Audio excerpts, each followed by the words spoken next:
इस बीच सबसे पहले मिशन कश्मीर की बात करते हैं पीएम मोदी के। और जम्मू कश्मीर से धारा 370 हटने के बाद आज पहली बार प्रधानमंत्री नरेंद्र मोदी की कश्मीर के श्रीनगर में विशाल रैली हो रही है। पीएम मोदी श्रीनगर में विकसित भारत विकसित जम्मू कश्मीर के तहत 6,400 करोड़ रुपए से ज्यादा के विकास कार्यों की सौगात देंगे और एक जनसभा को संबोधित करेंगे। प्रधानमंत्री के श्रीनगर पहुंचने पर समर्थकों ने भारत माता जय के नारे भी लगाए और पीएम का जोरदार स्वागत भी हुआ। बीजेपी का दावा है कि कश्मीर के इतिहास में ये अब तक की सबसे बड़ी रैली होगी। श्रीनगर तिरंगे और बीजेपी के झंडों से पटा है। कार्यक्रम को देखते हुए सुरक्षा व्यवस्था बेहद सख्त कर दी गई है। सिक्योरिटी को ध्यान में रखते हुए श्रीनगर में छोटी सड़कों को भी सील कर दिया गया है।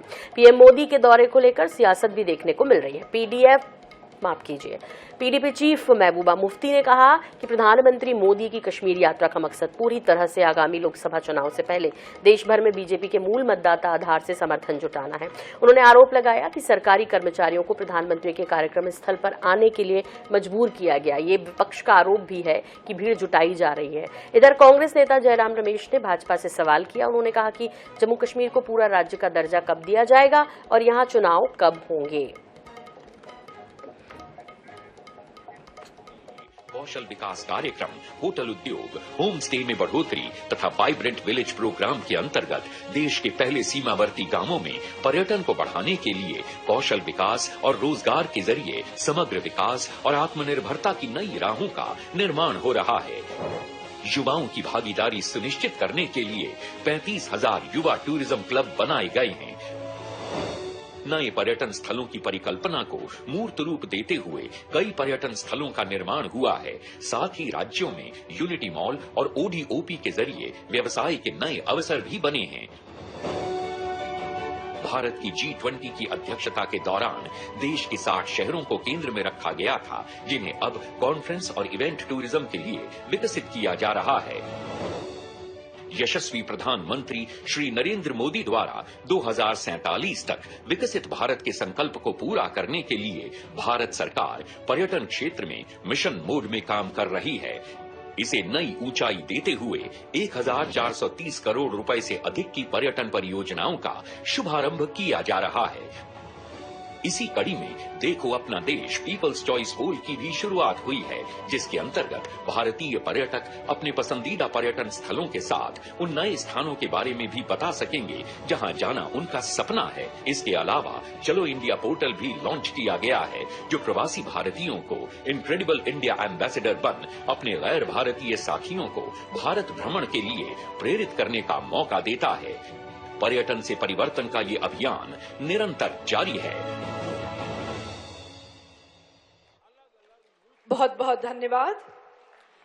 और अब एक और शॉर्ट फिल्म जो ये संदेश लाए हुए है कि बदलते जम्मू कश्मीर यानी खुशहाल जम्मू कश्मीर का ख्वाब पूरा करने में मोदी सरकार की नीतियों ने क्या प्रभाव डाला है।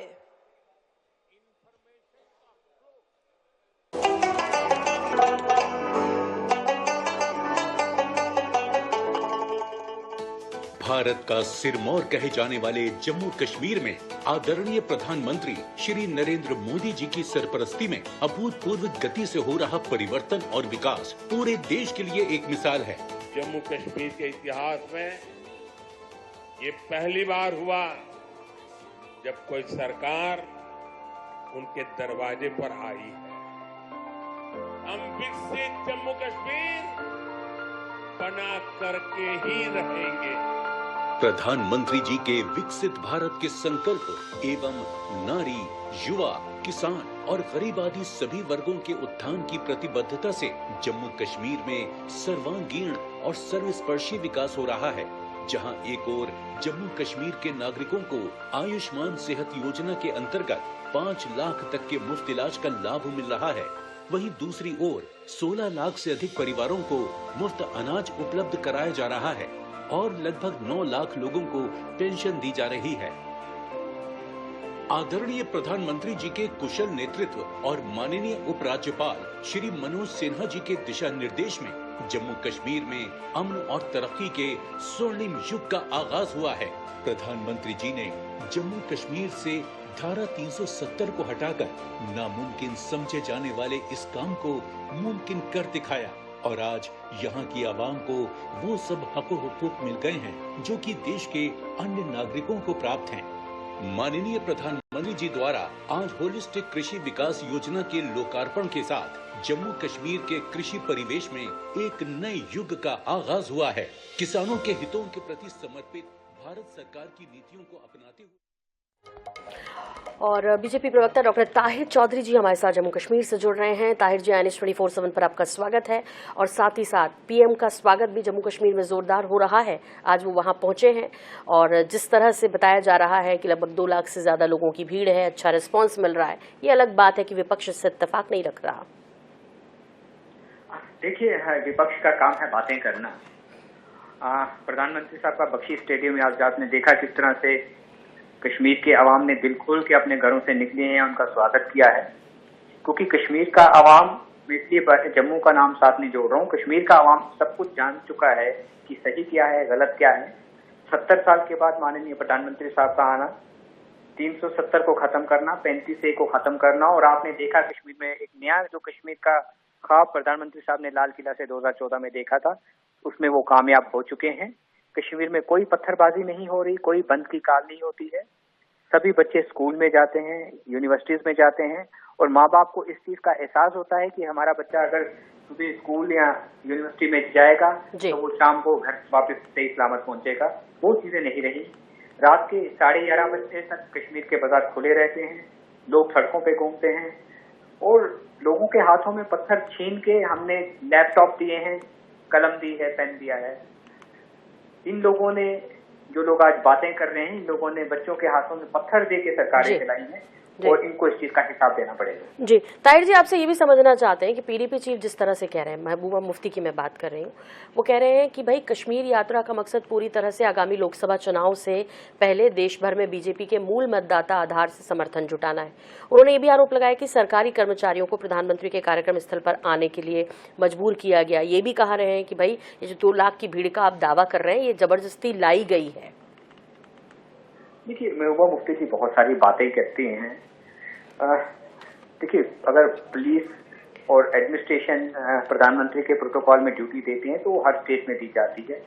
2 लाख एम्प्लॉयज लाना, ये आप समझ सकते हैं कितनी बड़ी मजाक की बात है। इस तरह के ये झूठे हथकंडे, झूठी बातें करते हैं, लोगों को और मीडिया को कश्मीर में बैठ के गुमराह करने की कोशिश करते हैं।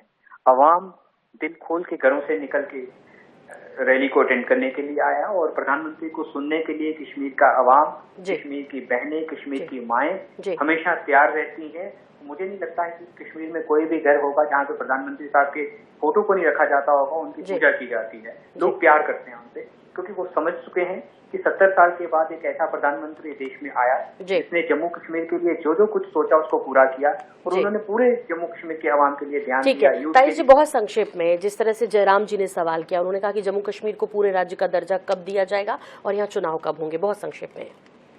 देखिए, जहाँ तक जम्मू कश्मीर के राज्य की बात है, वो हमारे माननीय होम मिनिस्टर अमित शाह साहब ने भी इस बात का जिक्र पार्लियामेंट हाउस में किया, प्रधानमंत्री साहब ने भी कहा, और जब वो चीज कहते हैं वो पत्थर पे लकीर होती है। बहुत जल्दी जम्मू कश्मीर में इलेक्शन भी होगी, जम्मू कश्मीर को राज्य का दर्जा भी दिया जाएगा। जी, बहुत शुक्रिया डॉक्टर ताहिर हमसे जुड़ने के लिए और हमें वक्त देने के लिए। और अब जब मिशन कश्मीर की बात की, अब हम